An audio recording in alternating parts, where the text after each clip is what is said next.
Sauerkraut. I'll take peaches.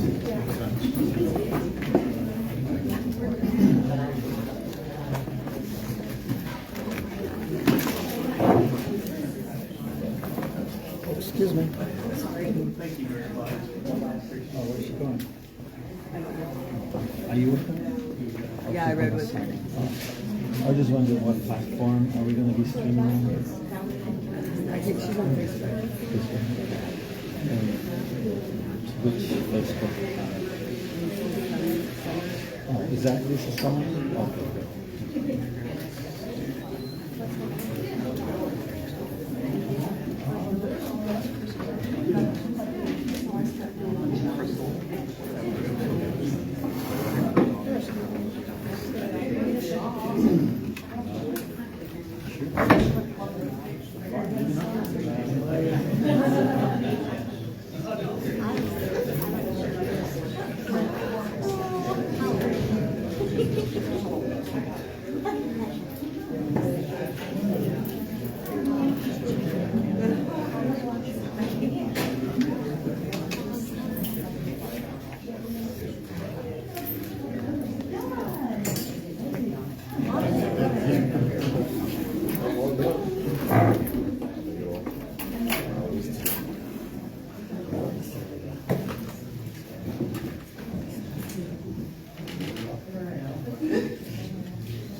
No,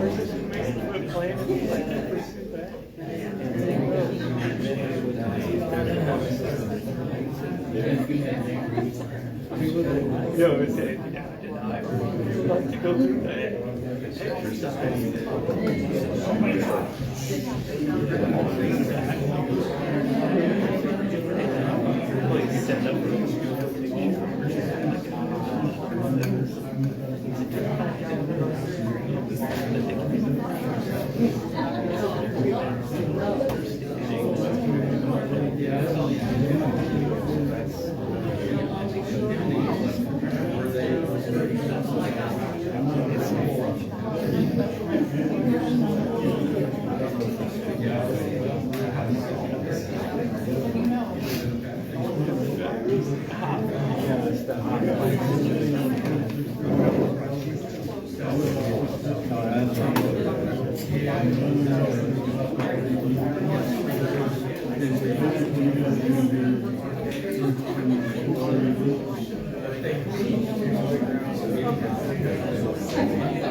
Oh, Matt Frater.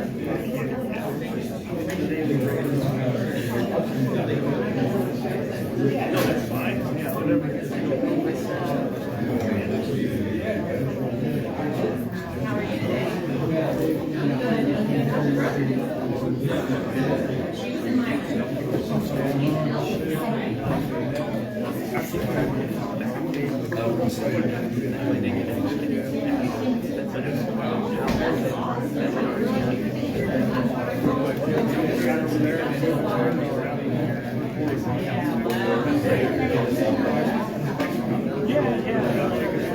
Yeah, thank you for helping me get all together.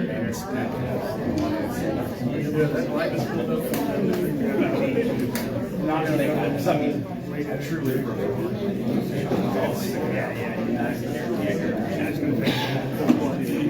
Wow, I haven't seen you in a minute. Gosh, it's been 5 years. Wow, how are you?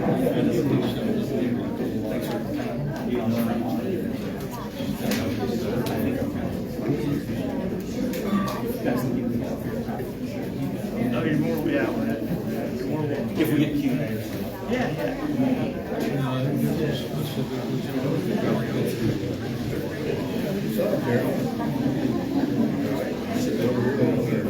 Wherever I can find you. Good to see you.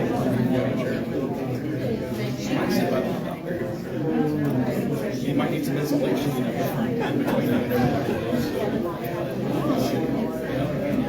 Looks like you're more chairs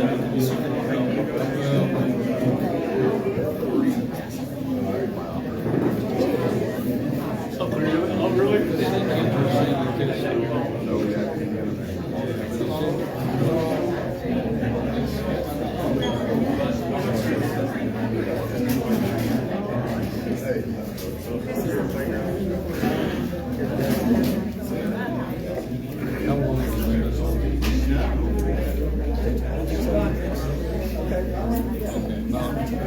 About the same time, that's what I've noticed too. This, I reported yellow water. I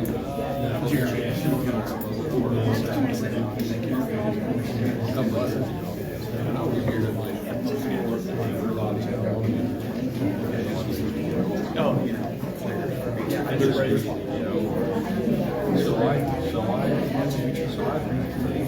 I thought I just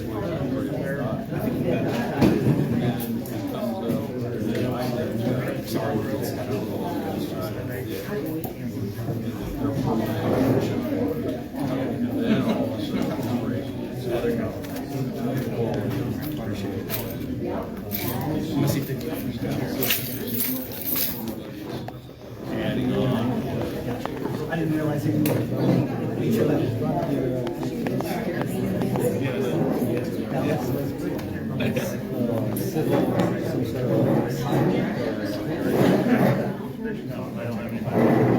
Oh, okay. By the way, I thought there might be some, like court participation.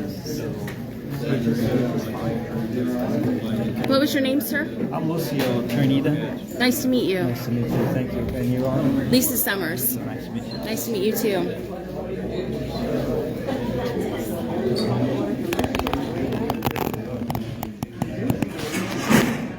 Looks like we've got a lot of people here from IDEM tonight. Got a full room. Nice.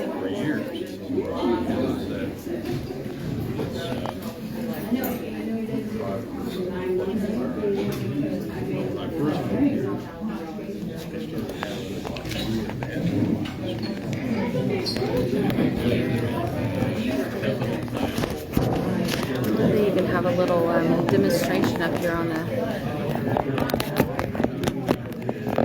Wonder if they're going to answer any questions about Lapel. Lapel's had their water compromised also.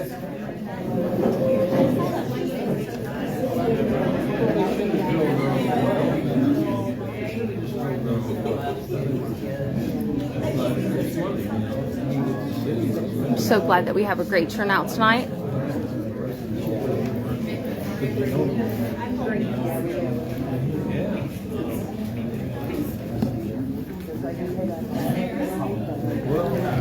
Got people here asking why kids are here. This is a public forum. So glad that you brought your children here tonight. Thank you so much. Now we got people sitting over here on the. Oh, there's Mark Caldwell. I wonder why. I hope he answers the question why he didn't come to my house and test my water for E. coli.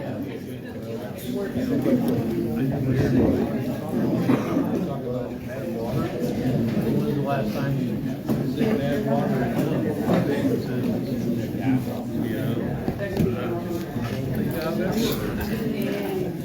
Here we are, people.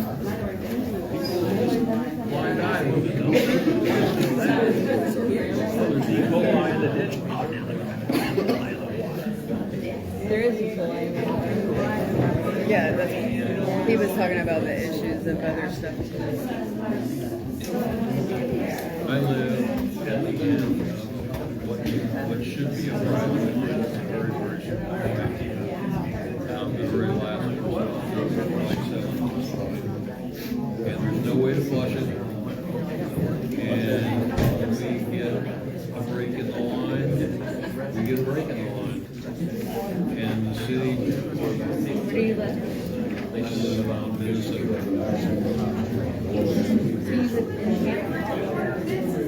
And he's saying horrible yellow water.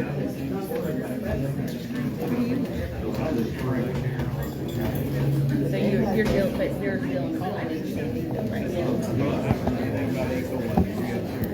Yeah. Oh yeah. Yeah. Brianna. For the last year, they That's the have, person that's up with it. I haven't heard them say they were much higher all the time. You know, Is there more room or when you go back there?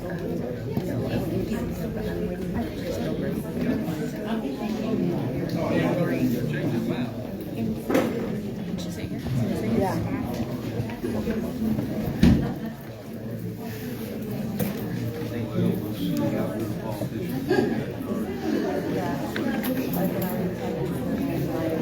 Absolutely. Yes, that's what they do. Oh yeah, everything's fine. The water's fine. But you had to call upon it, right? I did too. No, I didn't. She has call her. Yeah, that one. It's separate. We're keeping it separate. So it doesn't take it. No, that's that.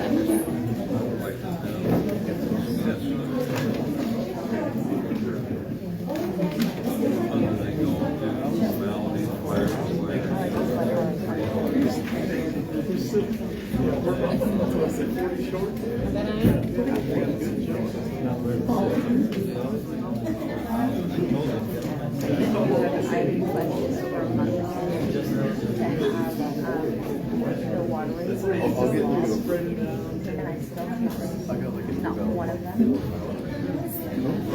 We're gonna open up this town hall. What this is for our water concerns, for Alexandria residents' water concerns. So if you don't live in LA, you're welcome to be here, but if you're one of our customers, we want to hear from you if you have a question, so. Mayor, before the meeting begins, will you acknowledge the little girl and the baby that was hospitalized with E. coli? Will you at least acknowledge that? When they were hospitalized due to our water, due to E. coli poisoning. I can't confirm who they are, but it's definitely not. Definitely not. Thank you for putting that on record. Appreciate it. Mayor, how many babies were there in the hospital? As far as I know, there has been one that was taken to the hospital. One. Babies? There was a baby and a little girl that just got out. Far more than that. And with that being said, there was no reports to the Board of Health. He's here tonight about that. I mean, you would think if a doctor thought that our water was contaminated, he could have notified somebody. He's not just gonna let it go. I just going by what I seen on Facebook, and according to certain people on Facebook, you can almost swear there'd be hundreds of them. Okay, I just want to make that note. And if our water was contaminated, there would be hundreds of them. Yeah, absolutely. Now, we'll turn it over to IDEM. Thank you, Mayor. Good evening, everyone. My name is Matt Prater. I'm with IDEM's Drinking Water Branch. I've been with IDEM for nearly 14 years now, all of the drinking water program. But I thank you all for being here. Really appreciate this opportunity to have a productive discussion here. We have a few PowerPoint slides, and then we'll open it up for questions. But first, just want to say thanks to Mark and the Mayor and Darcy for putting this event together. I know a couple of residents asked for this public meeting to occur. Lucio Terniden, he's also with IDEM. He's our inspection section chief, and he's been with IDEM for 25 years almost now. So, wealth of experience, very knowledgeable. Always lean on him for difficult questions. And then Clint Woods is the inspector for Madison County. He's worked closely with Mark through these situations here. And then we also have Madison County Health Department. Joe Davis is here too. So, all right. So we'll get into our presentation. Before getting into the Alexandria drinking water results specifically, just want to take a step back and let you know what our role is at IDEM. Not a lot of people are familiar with what we do in the drinking water branch, but the first slide here just showing our mission statement, and our primary role is to implement the Federal Safe Drinking Water Act. So what that means is it's designed to ensure that public water systems deliver water to the homes and businesses that is adequate in quantity and safe to drink. And we do this by concentrating on the water from the source all the way to the customer's tap. And we have a link there provided to our drinking water branch website, and we'll be posting this presentation on our website here soon. And I show Alan Carter's our media and communications. He helped launch the Alexandria website. We'll be posting that PowerPoint there. But I will say, I mean, we are all here because of our goal is we all want safe drinking water. So I think that's something we can all agree on right off the bat. Just to give you an idea of how many public water systems we have throughout the state, we have nearly 4,000 water systems. So that means any water systems that serve at least 25 people will trigger us to monitor their results and work with them on making sure they meet the Safe Drinking Water Act requirements. We have about 2,500 transient systems, so that includes churches, restaurants, gas stations. Those are those type of public water systems. Then we have non-transient, non-community systems. These are serving schools, daycares, office buildings. They're serving the same population at least 6 months. And then Alexandria falls into a community water system. We have about 770 community water systems throughout the state. And then getting into details of Alexandria Water Department, this is just some basic inventory information that we have. There's 2,100 service connections, about 5,000 customers, There's the PFAS ID number. So with that number, you can go to our Drinking Water Bureau website, punch that number in, and you can see all kinds of information, sample results history. This basic inventory information is available there. It's a really helpful tool that we recommend. It's open to the public, just want to be transparent with all of that information. And then getting into the drinking water source, there's 4 groundwater wells approximately 120 feet deep. Mark recently sampled those wells and they all came back satisfactory for total coliform. They are absent for total coliform. And then this is just the name of the aquifer source that it comes from is the Wisconsin Till and the Silurian Devonian aquifer system. So now I'm going to turn it over to Lucio and he can get into more of the plan information and MROs. Thank you, good evening. Again, my name is Lucio Trinidad, and I was an inspector with IDEM for 16 years out of the South Bend office. I started pretty much out of college and learned quite a bit on the job, working from with side by side with other inspectors that have been doing it for a long, long time. So part of what inspections does is we troubleshoot issues and problems. We work with water operators and we inspect facilities. We site new well locations, and we help communities and public water supply systems comply with the Safe Drinking Water Act. So now as a section chief, I manage 22 inspectors, and we go out and conduct inspections and make sure that all the public water supplies in the state comply with the Safe Drinking Water Act. So specifically the city of Alexandria employs chlorine disinfection, and which is injected from cylinders at the water plant. So there are wells that produce water and are brought into the plant, and there is an aeration system that the water goes through, and it helps to remove any sort of dissolved gases and to aerate it and oxidize a lot of the natural minerals that are in the water. So groundwater in Indiana is very, very hard, and some areas have more iron than others. There might be manganese and other natural occurring contaminants. Not so much, we call it contaminants as a general, but constituents in the ground. So aeration helps with, it mixes air with the water molecules and it oxidizes. It turns the iron that's in the water into a rust particle, and it helps it get out. So it'll settle out better. Then the water passes through sand filtration, and it's an enclosed vessel, and the wells are pushing, there are pumps that are pushing the water through a sand media, and it traps that oxidized particle, manganese, iron, and anything else, and then it stays at the top, and then the clean water gets pushed through the bottom and then out to the distribution system. So as you are using water out in the houses and businesses, the water tower is maintaining pressure, and if people stop using because, say, 10 o'clock, there's less use, then the plant will continue to push water out, and it will start to fill the tower.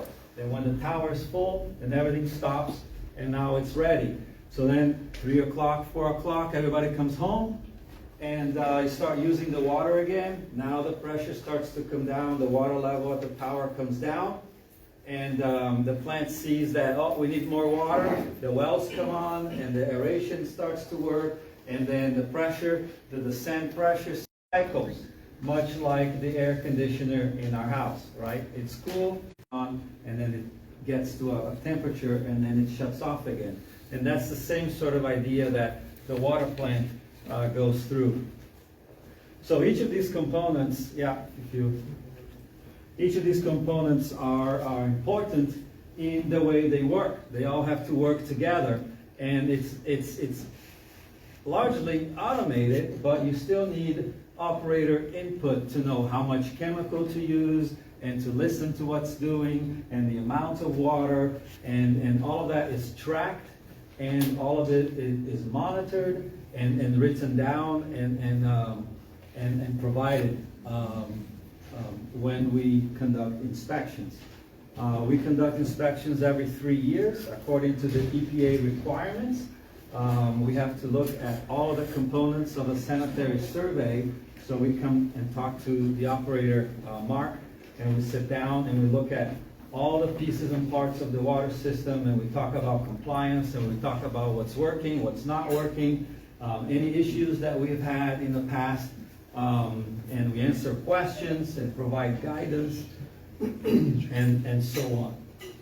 So the City of Alexandria has to comply with the Safe Drinking Water Act, as all community water systems in Indiana and across the country, right? Because the EPA regulates all of the United States, not just one state or the other. So all the other states in America have the same requirements that Alexandria is under here.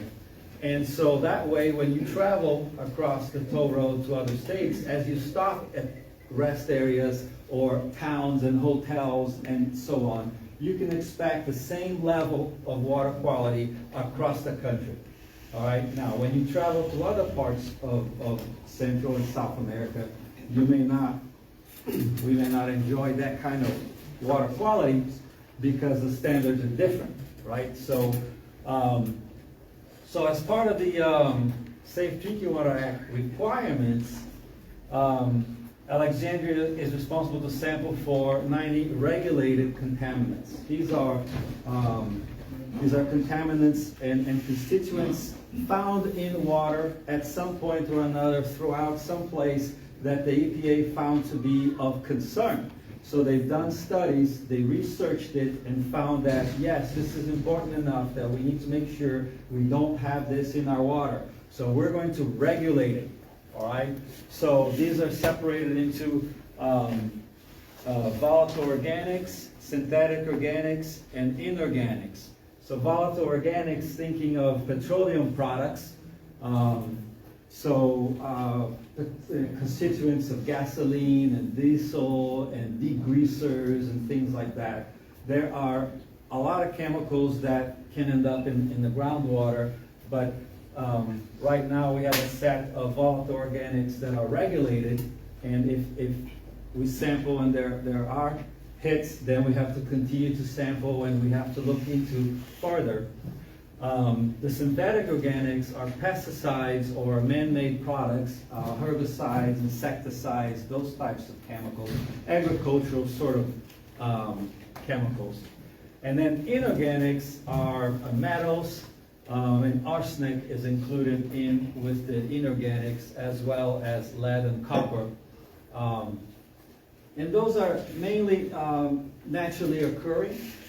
So iron is an inorganic chemical. It's in a contaminant. It's part of the inorganics, but it's not a regulated contaminant. So there is a difference between what's regulated, what Alexandria has to sample for and has to keep it out of the water, and then there are non-regulated contaminants that they may be there, but the EPA has not found them to be of a concern sufficient that we need to remove it, right? So, then of course we have lead and copper, and a lot of discussion on that recently because of new rules that come in effect for the replacing of all of the lead service lines in the country. And due to how the water chemistry is, it's in contact with pipes, and if it's in a situation where the water attacks the piping, it'll leach out lead or copper. So, so that's important to be sampled. And then we have radionuclides. These are naturally occurring, they're radioactive compounds. So like radium and stuff like that. And that's something that's naturally occurring, and I don't know of any community system in Indiana that has an issue with radionuclides. But that's important, of course. And then DBPs are disinfection byproducts. So as communities feed chlorine to the water to disinfect and provide a barrier from bacterial contamination out in the distribution system, it will react with whatever is in the water, with the iron, with the manganese, with other organics, be it whatever it's left over, and it'll start to produce other types of compounds. And so we found that when water sort of sits around too long in large, vast distribution systems in the south of the state, more so, it tends to react, has more time to react with things in the water and produce these disinfection byproducts. Then if you sample and that's high, then we have to do something about it. So that's, I don't believe that's a concern here in Alexandria either. So another thing that certainly Alexandria is sampling for is microbial contamination, and we use the photocoliform bacteria as the indicator species. All right, so there is photocoliform, there is fecal coliform, there is E. coli, and then many other types of bacteria. But photocoliform has been chosen by the EPA because it's an easy and cheap, simple way to sort of test the water to see if there is a situation. Is the water, if it's positive for photocoliform, is it providing a situation or an environment that other more harmful bacteria could be living there? So then we have to continue to sample or analyze that sample to see if E. coli is present. These are two separate types of bacteria. Photocoliform, likely, we'll never know it's there even, not one to make people sick. But then E. coli, of course, is a whole different type of bacteria that we've known that causes people to get sick. So we use photocoliform bacteria to tell us if there is an issue, and then we continue to test it to make sure that E. coli is not present. And so all compliance sample results have met the Safe Drinking Water Act requirements. So Alexandria is fully compliant with all of the sampling that we're asking them to do for compliance. There hasn't been any non-compliance regarding sampling to say that when they sample for something, it came back high and they had to fix something. So so that's the so when the EPA sets these regulations out, they're looking at how are we going to make sure that we're protecting people. So they came up with this barrier of protection approach, which I really believe in, and I like it, because what it does is establishes every step of the way a layer of protection. All right. So if we have a house but we don't lock the doors, that layer of protection is non-existent, right? And if you have an alarm system and you don't set it, that's a layer that's not helping you. So that's what I'm talking about. So having a place where a good land and ground to put wells, that's a layer of protection. Owning and protecting that area. Then you drill good wells according to good standards. That's a layer of protection. Using good materials, pipes and casings and nuts and bolts and all that. using NSF certified equipment. So on and on and on. These are all layers of protection. When things go wrong is when you have either one single critical component that goes wrong, or you have multiple failures where barriers fail, and then you have a problem. So it's not to say that if there's ever a single positive sample come from the town, that the whole place is contaminated, all right? Then we would talk to Mark, hey, the rules require you collect repeat samples. Let's do that first. Maybe it was a fluke, right? It's so easy to get a positive sample, so let's do that. So we start the investigation. They collect repeat samples. Okay, you had a second repeat sample come back positive in this scenario example. Then, well, what happened? So then we would start to investigate, and so on and so forth. Then we would have to see what happened, right? So then identify the problem and fix. That's how that works. If there was a high sample for arsenic, for example, all right, let's pull another sample. Let's watch this over a time. Is it consistently high? How high? All right, you have to do something. Well, then the rules would allow Alexandria to work towards compliance. That's how that works. So it's never over a single sample that the whole place is contaminated. I just wanted to throw that out there. Next one, please. All right. So in regards to total coliform and E. coli bacteria, the city of Alexandria is required by the EPA rules and Indiana rules to collect 6 samples per month. And that's based on the numbers of residents.